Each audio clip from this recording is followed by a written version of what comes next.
Boa noite, meus amigos. Para mim é sempre uma grata satisfação estar aqui de retorno ao Grupo Espírita Paz e Caridade. Eu agradeço penhoradamente o convite, agradeço a presença de todos vocês, rogando ao Pai Excelentíssimo, de bondade infinita, que nos proteja e nos ampare, e que a mensagem de hoje faça sentido para cada um de nós. O filósofo grego Aristóteles, há mais de 300 anos antes de Cristo, escreveu o que eu considero o maior tratado com respeito à felicidade, embora ele não falasse diretamente sobre ela. No seu livro célebre Ética a Nicômaco, Aristóteles deixa para a posteridade a forma como o homem deve se conduzir de acordo com conceitos éticos da moral, buscando o bem supremo que em verdade está dentro de nós, como se ele estivesse intuindo aquilo que Jesus, mais de 300 anos depois, veio nos trazer como sua mensagem essencial.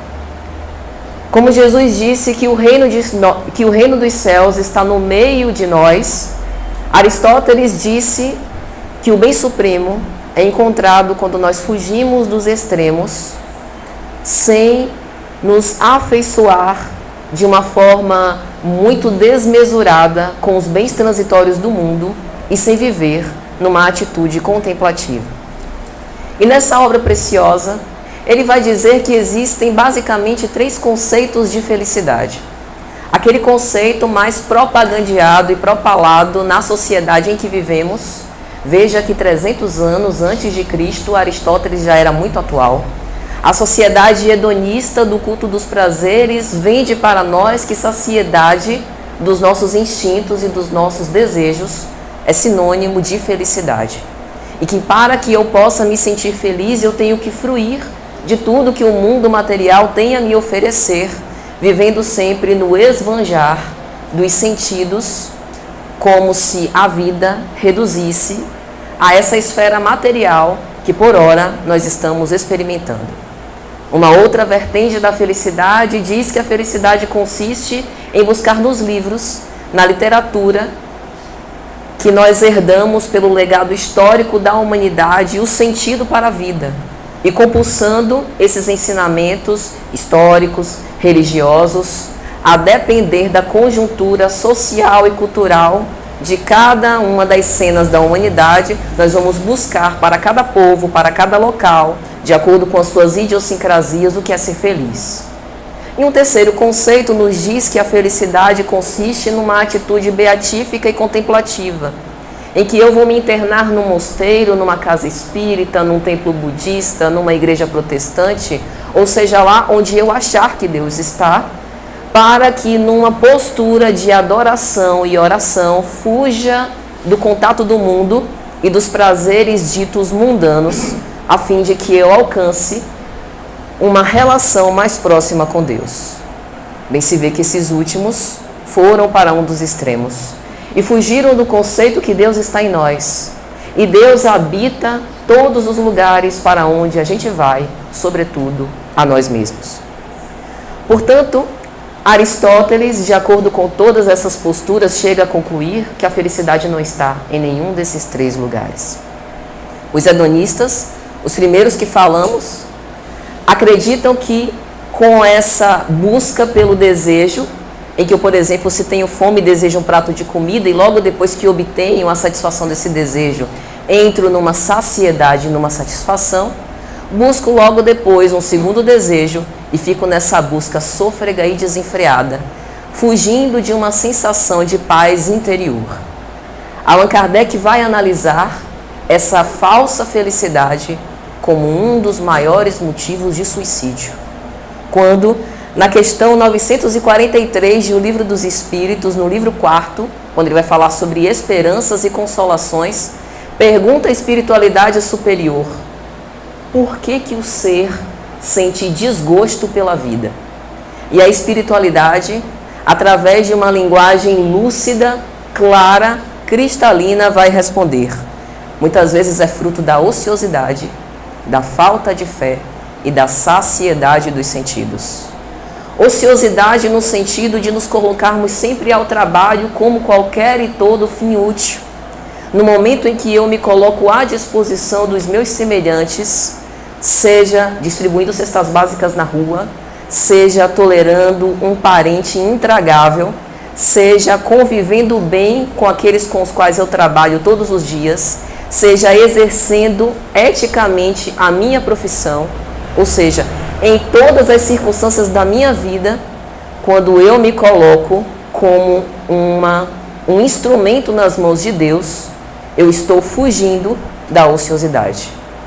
A falta de fé significa que eu acredito que Deus não existe ou que eu estou desamparado dele, como se existisse algo fora de Deus.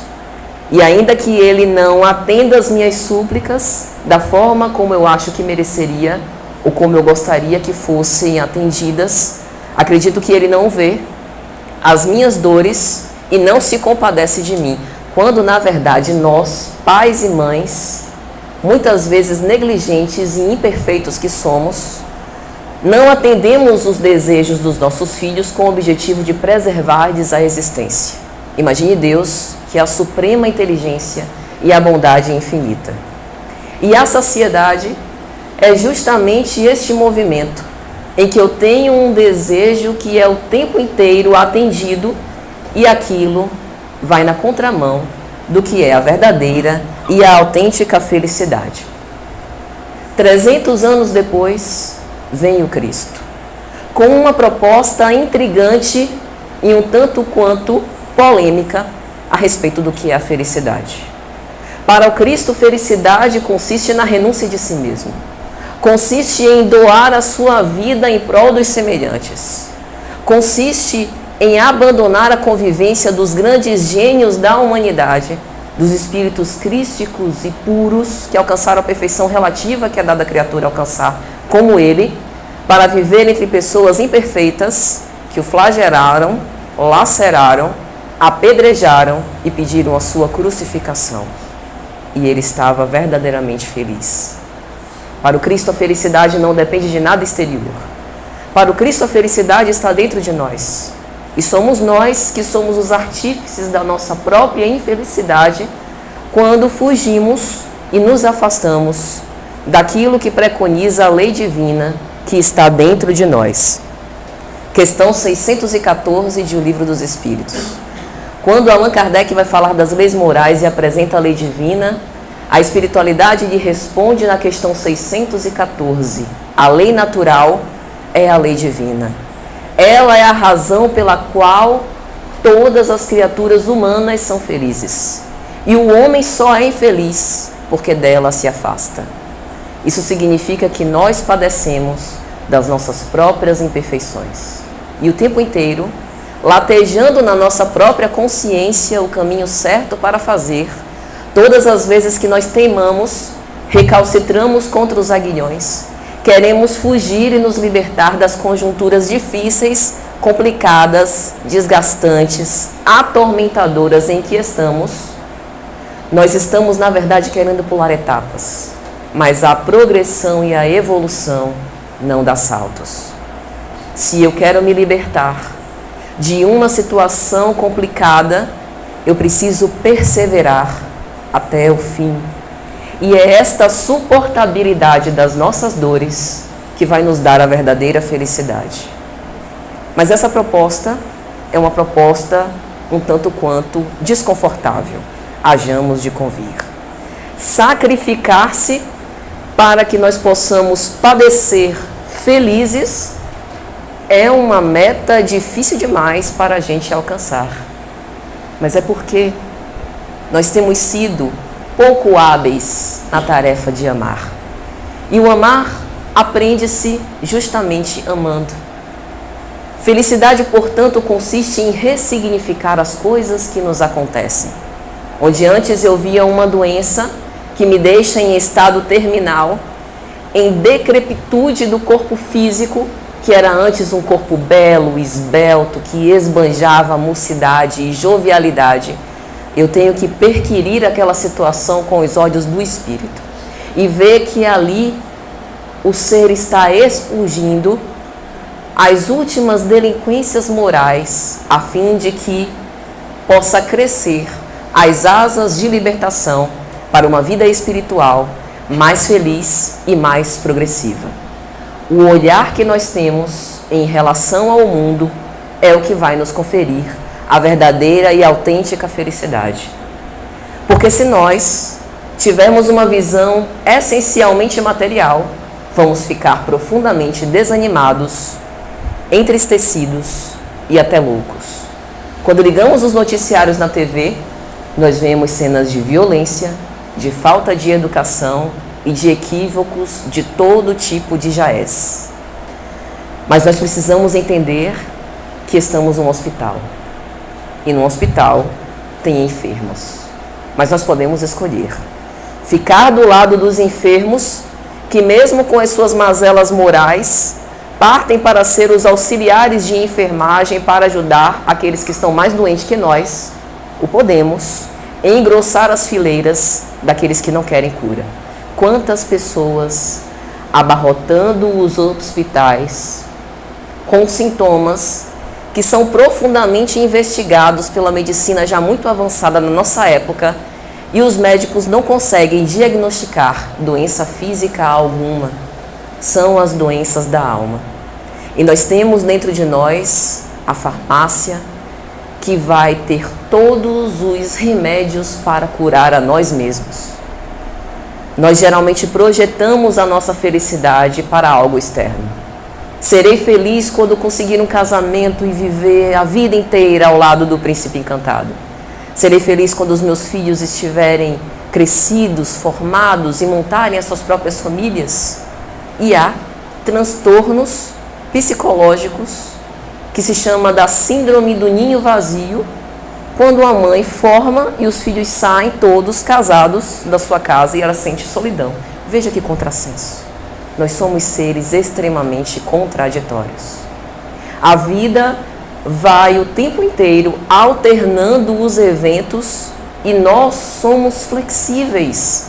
Nós precisamos nos acomodar a essas situações. A forma como nós encaramos a vida vai fazendo com que a gente dê valor às coisas. A tecnologia, por exemplo, ela é em si mesma neutra. Eu posso utilizar a internet como uma profunda ferramenta de exploração de conhecimento, ou posso utilizar como um objeto, um instrumento para propagandear o crime, a cólera e os desentendimentos com todos os meus convivas. Quem decide? Sou eu. Por isso que está nas nossas mãos. Não podemos transferir a responsabilidade da nossa felicidade a ninguém, porque ninguém tem esse poder. Nós somos os construtores do nosso próprio destino. E vai dizer Allan Kardec, muitas vezes o espírito participou do seu planejamento reencarnatório, utilizando o seu livre-arbítrio, lei de liberdade, no Livro dos Espíritos, escolhendo o gênero de provas pelo qual padeceria, a fim de se livrar das suas imperfeições morais. Mas, quando a gente está do lado de lá, tudo são flores. Quero nascer num corpo feio, sem beleza alguma. Quero nascer na penúria absoluta, para não ter o risco de ter todo o poder nas minhas mãos e cair de novo na prova da riqueza. Eu quero viver sozinha, na mais profunda solidão, para não enganar e ludibriar corações outros que se apaixonem por mim. Mas quando a gente encarna, a coisa muda de figura. Enquanto são planos, tudo são flores. O espírito, no mundo espiritual, despojado da carne, consegue ter uma visão mais ampla com respeito ao que verdadeiramente vai fazê-lo ascender rumo ao Pai. Mas quando a gente reencarna, vai dizer Allan Kardec, o espírito sente como se aproximasse de labaredas de fogo. É uma prisão. Os nossos movimentos ficam mais limitados, a nossa visão fica mais obnubilada, e aquelas provas que temos a certeza que vão nos libertar são verdadeiros escafandros e prisões dos quais a gente não vai conseguir se libertar sem que tenhamos aprendido a lição. Mas a visão espírita nos mostra por que nós padecemos.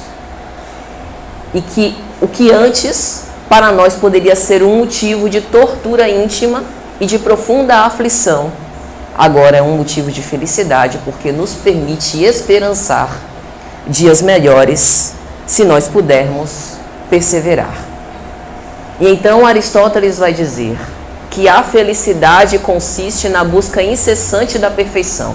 Veja, felicidade não é um objetivo a ser alcançado, é um caminho a ser palmilhado dia a dia. Fazer o que eu posso no melhor das minhas condições de agora, nas condições que eu tenho, enquanto eu não tenho condições melhores para fazer melhor ainda. Ou seja, agir com capricho. Se eu estou numa conjuntura familiar em que eu me sinto antipatizada pelos laços sanguíneos, abandonar a minha família problema não vai adiantar. Mais tarde, eu vou ter que reaver esses débitos com juros e nem sempre em condições tão propícias e adequadas como as que eu vivo hoje. Então é melhor ficar do jeito que está e amar do jeito que dá, porque o amor tem diversas nuances. Uma das nuances mais belas e mais singelas do amor é a tolerância.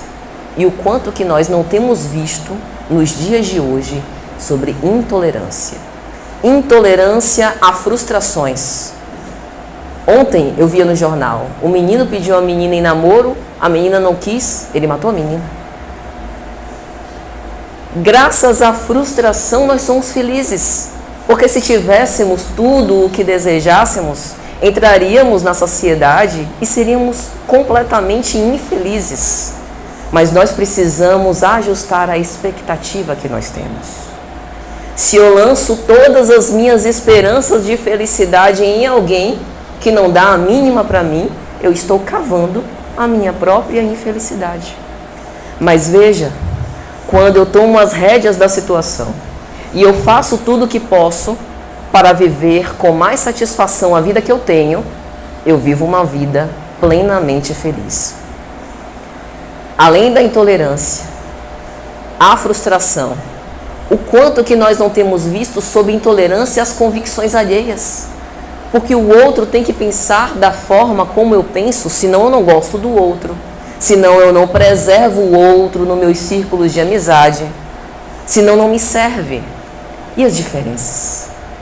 Nem Jesus, puro, perfeito, justo, que tinha a legítima dimensão do que era a verdade, tentava convencer as pessoas.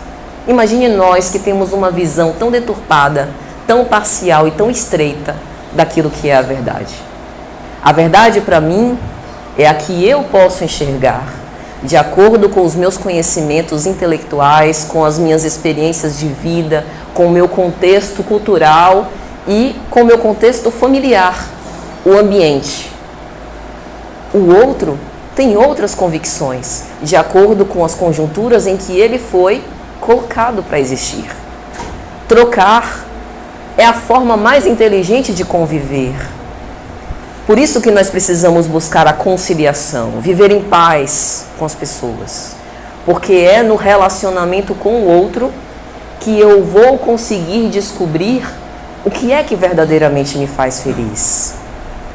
Amar ao próximo como a si mesmo é uma forma indefectível para o autoconhecimento. E ninguém que se desconhece é verdadeiramente feliz. Porque pense bem, se eu não conheço aquilo que faz os meus olhos brilharem, eu sou como uma folha sossobrando ao sabor do vento. Qualquer caminho serve para aquele que não sabe que caminho quer trilhar. E aí eu vou sendo maleável no mau sentido do termo e indo na corrente caudalosa desse mundo louco e me perco. Se queremos ser felizes, precisamos fazer silêncio interior. A nossa conexão com o divino precisa estar estabelecida sem falhas. E todos nós podemos e devemos nos estimular a fazer esse tipo de conexão, porque não precisamos de absolutamente nada. A forma que nós temos de adorar a Deus é elevar os nossos pensamentos ao Pai. Veja, Jesus, nosso guia e modelo, vivia numa conexão indissociável com Deus o tempo inteiro. Conviveu com meretrizes, com cobradores de impostos, com juízes do sinédrio, com todo tipo de gente, sem jamais se imiscuir. A sua conexão era firme, mas nós ainda não temos o estágio de pureza do Cristo. Por isso, a maior necessidade que temos de oração e de vigilância. Não é fugindo das pessoas, porque nós precisamos delas. Do contrário, nasceríamos sozinhos numa ilha deserta. A lei de sociedade é uma das leis morais apresentada em O Livro dos Espíritos. Ninguém pode ser feliz sozinho. E como é que a gente convive, então, com pessoas que são tão diferentes e tão opostas às convicções que eu abraço de uma forma feliz? Respeitando. Dando ao outro o direito dele ser como ele quiser. E aquilo que o outro faz que me incomoda é um alerta que eu tenho para mudar a forma que eu tenho que me conduzir. Porque se aquela pessoa difícil estivesse na presença de Jesus, você acha verdadeiramente que Jesus se perturbaria? Amava a todos, era amigo de todos. Aquele que o traiu, quando se aproxima, ele lhe beija na face e o chama de amigo. E a gente vai criando inimigos e adversários a troco de nada. A pessoa passou por nós, olhou de jeito torto, que a gente não gostou, e a gente já cisma com a pessoa. Precisamos granjear amigos para a nossa própria saúde mental, para a busca da nossa própria felicidade. Estes são os ensinamentos do Cristo, que nos exortou que fôssemos o Evangelho vivo. Emmanuel tem uma bonita mensagem que ele vai dizer: temos já os 4 Evangelhos. Precisamos ser nós o 5º. Um Evangelho vivo, embolorado, rascunhado, mal feito, imperfeito que só. Mas a gente vai passando a limpo o nosso Evangelho à medida que vamos enfrentando as experiências com mais otimismo e boa vontade. A gente só precisa de boa vontade. Boa vontade para que a gente absorva do outro o melhor que ele tem. Por pior que seja alguém, em nossa opinião, ele tem qualidades, tem virtudes.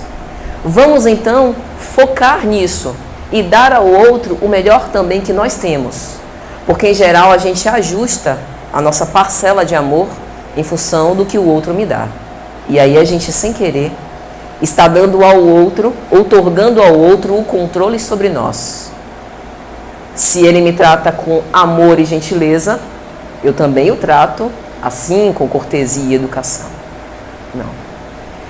Se o amor e gentileza, se o carinho, a amabilidade é uma conquista nossa, eu devo tratar a todos assim.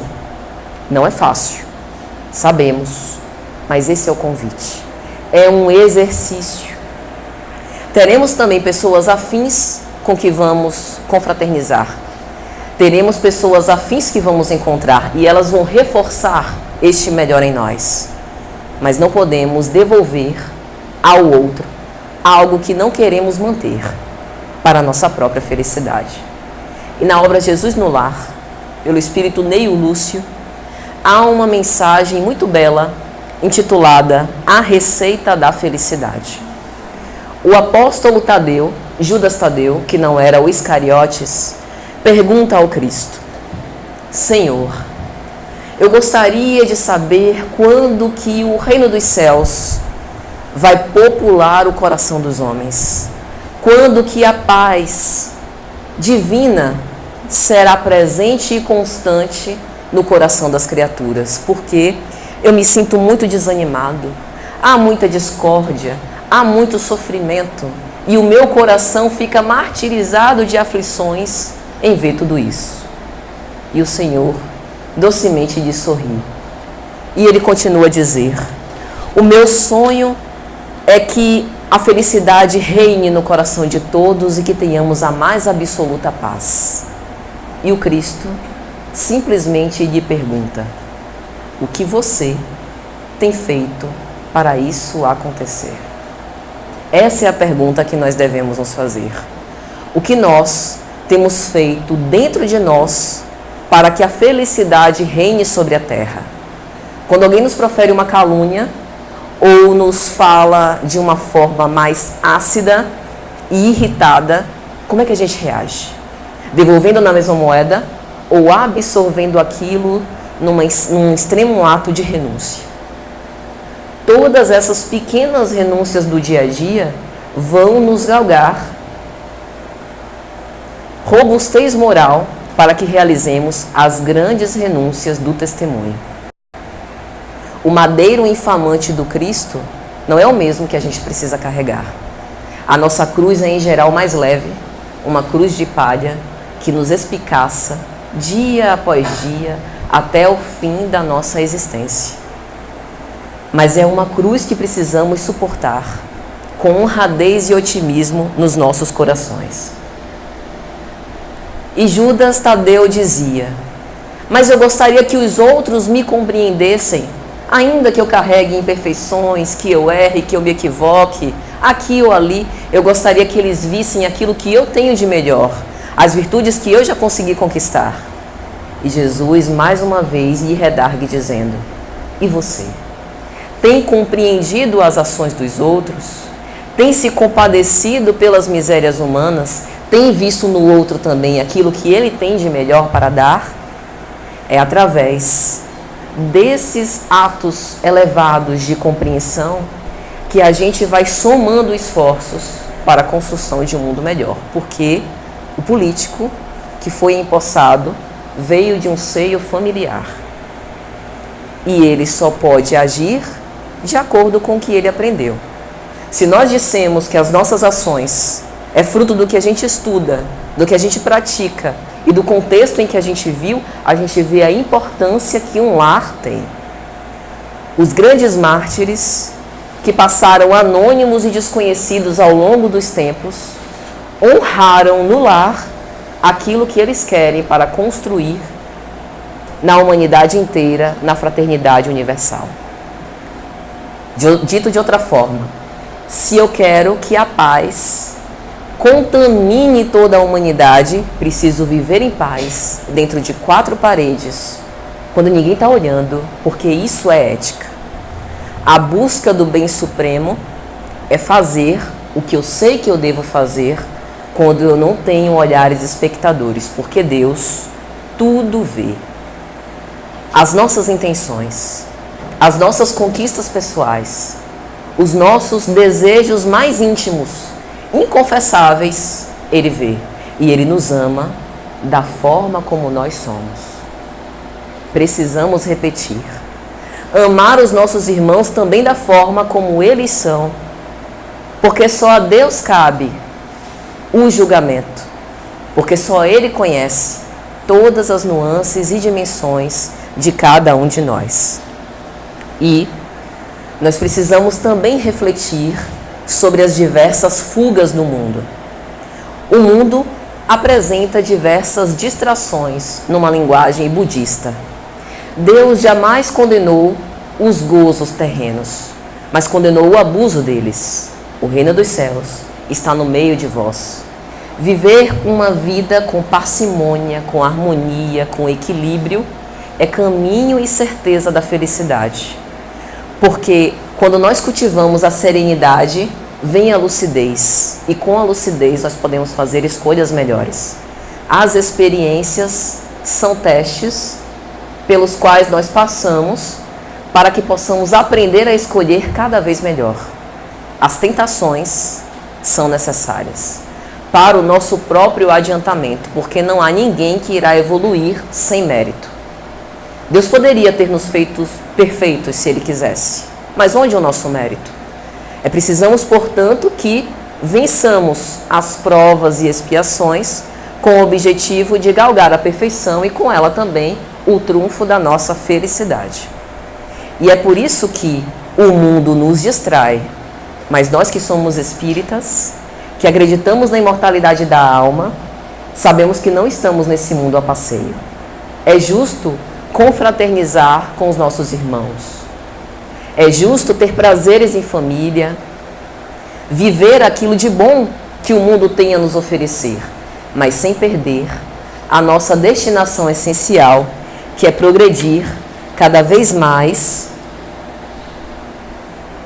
alçando altos voos rumo à espiritualidade superior e nos lembrar que o Cristo, que foi o Redentor da humanidade, decidiu portar-se como um escravo de pessoas imperfeitas como nós. Lembremos da cena da última ceia, em que o Cristo, naquela ocasião do lava-pés, se levanta da mesa, tira o seu manto, amarra à altura da cintura, portando como um escravo, e começa a lavar os pés dos seus discípulos. Vai dizer Humberto de Campos, na obra Boa Nova, que Simão Pedro, numa generosidade quase infantil, disse: não, Senhor, vós sois o Cristo, o nosso Messias, eu não posso permitir que se humilhe desse jeito, lavando-me os pés. Para Jesus, humilhar-se era elevar-se. Ele humilhou-se para que nós pudéssemos nos elevar, mostrando o que o maior no reino dos céus tem que fazer: portar-se como escravo e servidor de todos, a fim de que possa verdadeiramente evoluir. Eu gosto sempre de me lembrar, Saulo de Tarso tinha tudo: juiz do Sinédrio, futuro rabino. Quantas pessoas apostavam nele? Orgulho do seu pai, dos seus compatriotas, da sua família. Todos apostavam nele. Completamente equivocado. Saiu numa perseguição ensandecida e o Senhor, estrela máxima de mais elevada grandeza, lhe aparece às portas de Damasco, colocando-o no seu devido lugar.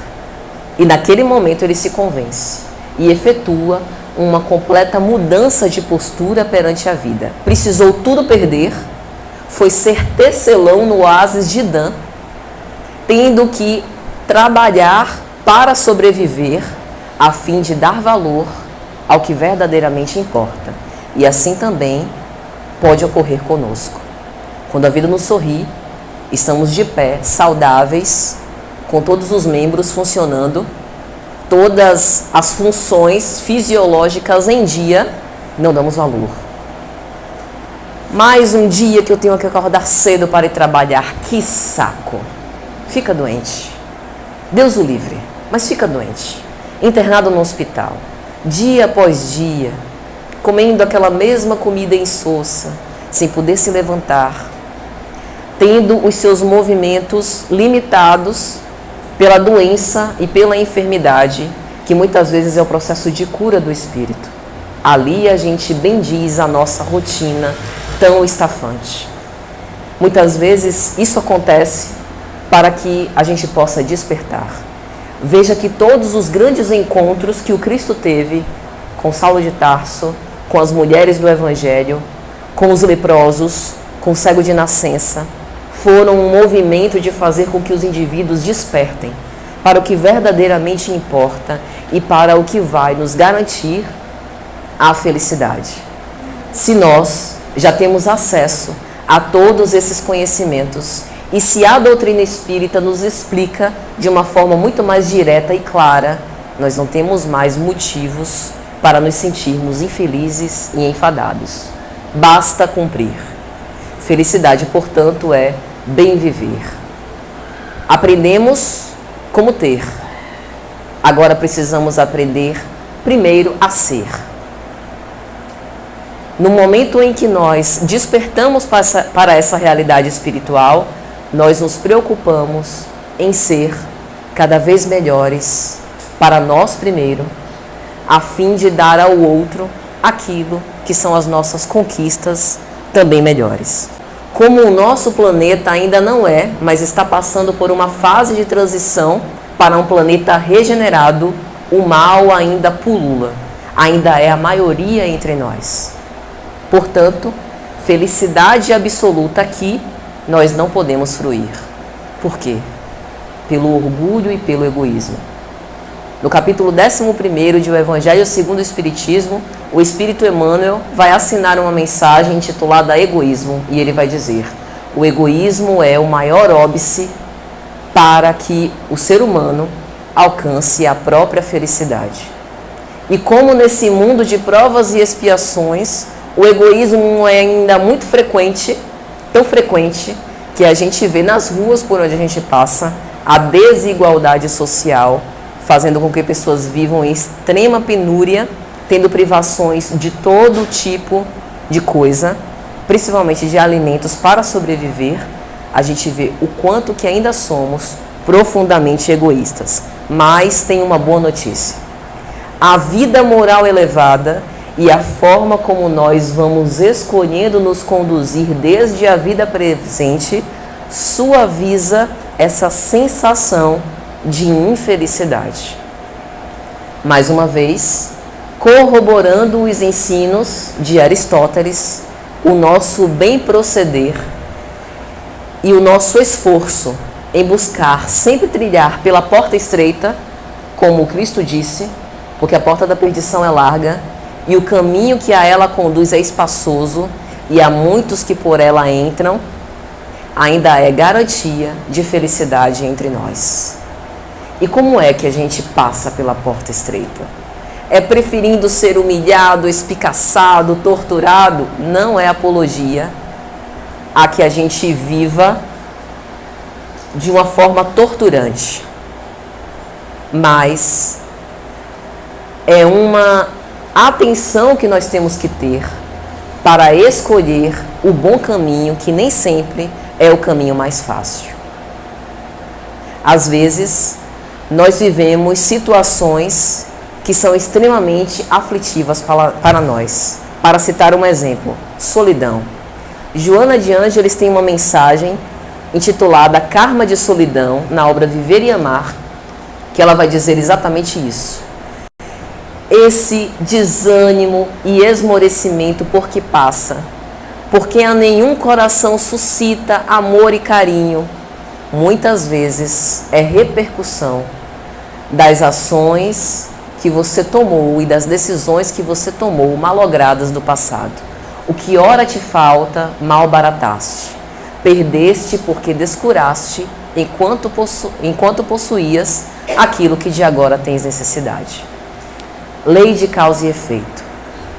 Todas as nossas decisões acabam gerando repercussões que nós teremos que enfrentar mais cedo ou mais tarde. Isso significa que toda escolha é difícil, mas no caminho do bem que tomamos a partir de agora será uma garantia de felicidade futura. Nós somos convidados à semeadura, mas a colheita, sem sombra de dúvida, será obrigatória. E a felicidade, portanto, é uma grande conquista. E dar ao outro e às opiniões alheias o verdadeiro valor que eles têm. Nós falamos que a convivência com todas as pessoas, de acordo com a lei de sociedade, é uma necessidade que nós temos para poder evoluir.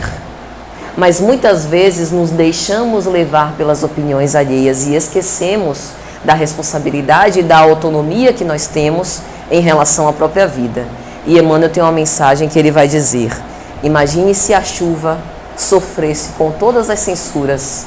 Sabe quando a gente vai sair para trabalhar, está chovendo e a gente amaldiçoa a chuva? E esquece que aquela chuva benéfica refresca o solo árido do campo, daquilo que vai ser plantado e que mais tarde vai estar no sacolão de verduras que a gente vai lá comprar. Imagine se o sol dependesse da aprovação humana para brilhar no céu todos os dias, ou se a semente amaldiçoasse a cova escura, onde ela precisa se internar para depois nascer e crescer uma árvore e dar os seus frutos. Precisamos confiar em Deus. Podem acreditar no que eu digo, Deus sabe o que faz.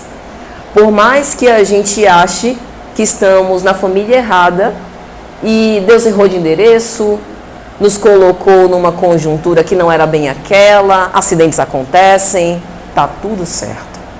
E precisamos nutrir essa confiança na paternidade divina, porque nós oramos assim: Pai nosso, que estais nos céus, que seja feita a vossa vontade. Estamos outorgando ao Pai o direito dele fazer da nossa vida o que lhe aprouver. Então não temos o direito de ficar chateados depois, se as resoluções que ele tiver ao nosso respeito forem contrárias ao que a gente acredita como o mais favorável. Temos diversos exemplos na literatura espírita com relação a isso. E precisamos também nos lembrar que o convite não é de fugir do mundo, mas mesmo no mundo, com tanto esses agitos e algaravias, ter espaço para fazer silêncio interior e meditar. Precisamos nos lembrar que, por ora, estamos no mundo material, mas em breve, não sabemos quando, mas o relógio está correndo, seremos chamados de retorno à pátria espiritual.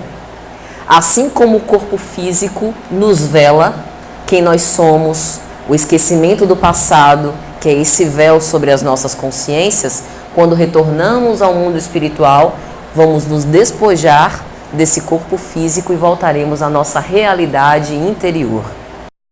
A nossa consciência pujante.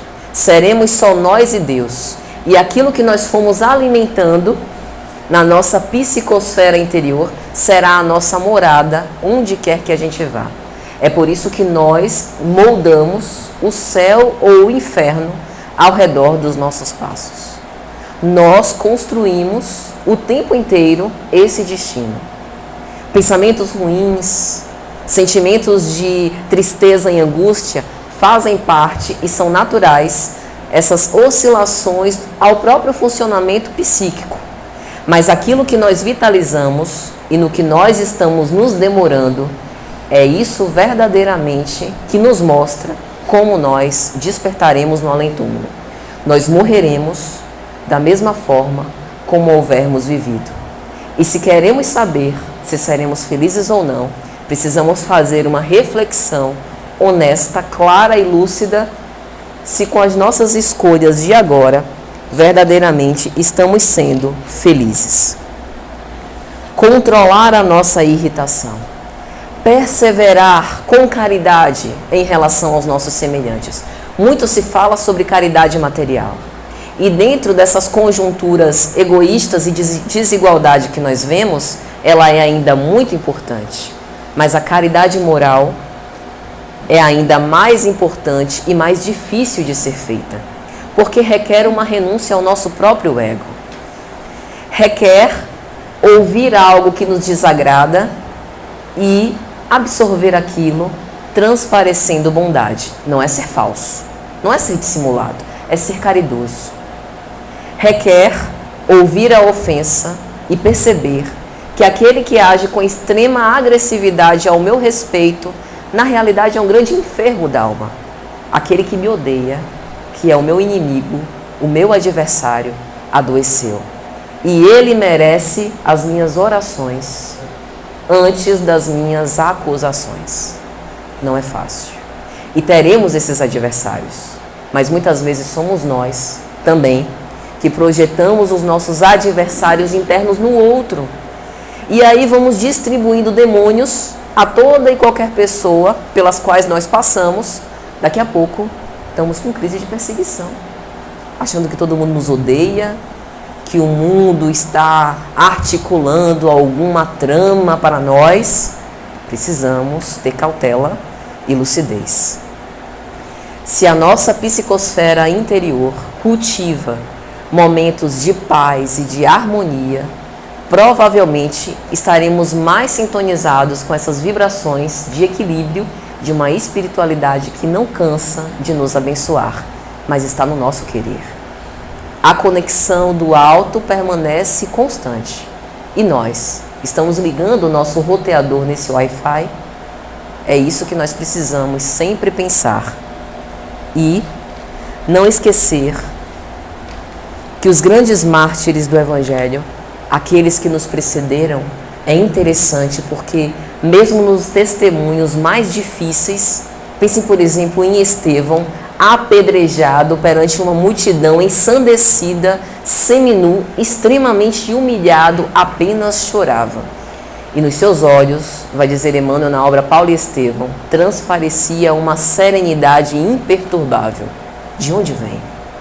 O Cristo, na cruz, ao lado de 2 ladrões, pede ao Pai que perdoe a ignorância do mundo. Pediu, inclusive, ao Pai que tentasse afastar-lhe esse cálice de amargura. Não para que ele não fosse crucificado, porque a crucificação era o apogeu da sua mensagem, mas para que não fossem depositados sobre os nossos ombros esse pecado de ter crucificado o puro que pisou na terra. E chama-nos a atenção de onde vem aquela felicidade, aquela serenidade, aquele equilíbrio de uma paz interior que é conquista individual e que está nas nossas mãos a alcançar. A vida de todos esses mártires não foi uma vida fácil. Eles não tiveram tudo nas suas mãos. Jesus escolhe nascer numa manjedoura, num local rústico, simples, desprovido de toda e qualquer benfeitoria material para nos mostrar que a humildade é o berço das virtudes. Que não precisamos de nenhuma ocasião mais bem estruturada para que a gente possa fazer fugir. E que não importa de onde a gente veio, mas sim para onde a gente vai. A nossa força interna é a maior que nós temos. Se nós queremos grandes mudanças no mundo, precisamos olhar para dentro e nos empoderar. O Cristo, quando a mulher flagrada em adultério é levada para perto de si pelos doutores da lei, e os doutores da lei lhes perguntam o que eles deveriam fazer com aquela mulher, ele empodera a mulher flagrada em adultério. Como um dos maiores feministas da sua época, porque ele reconhecia o valor das criaturas. Vai e não tornes a pecar, depois que todos deixaram o local, pois tinham muitos pecados e não podiam atirar nenhuma pedra sequer. Nós precisamos relembrar desses exemplos célebres para saber que a felicidade está na forma como nós nos conduzimos. Está na forma como nós estabelecemos relações e vínculos.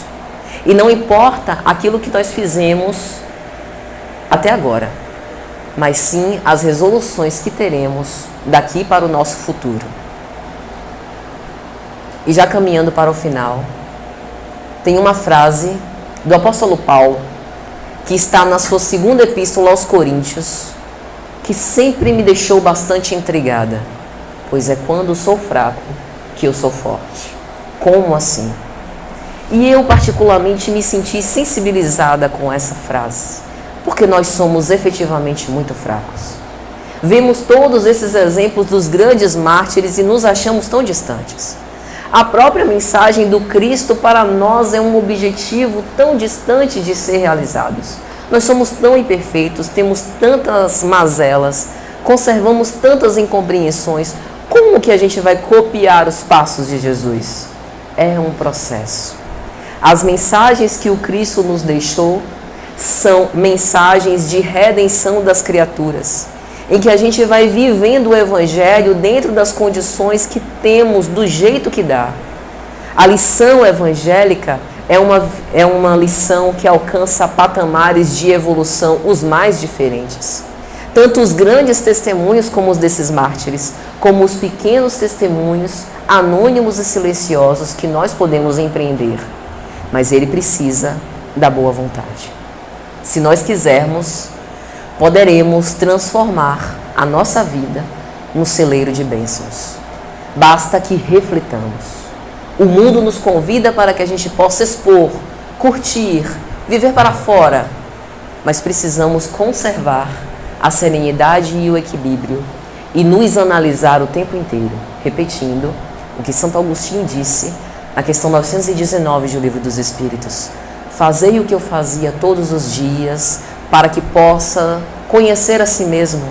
Antes de dormir, passe em revista os fatos mais marcantes do seu dia e analisa se o que você fez na pele de outro você condenaria ou elogiaria?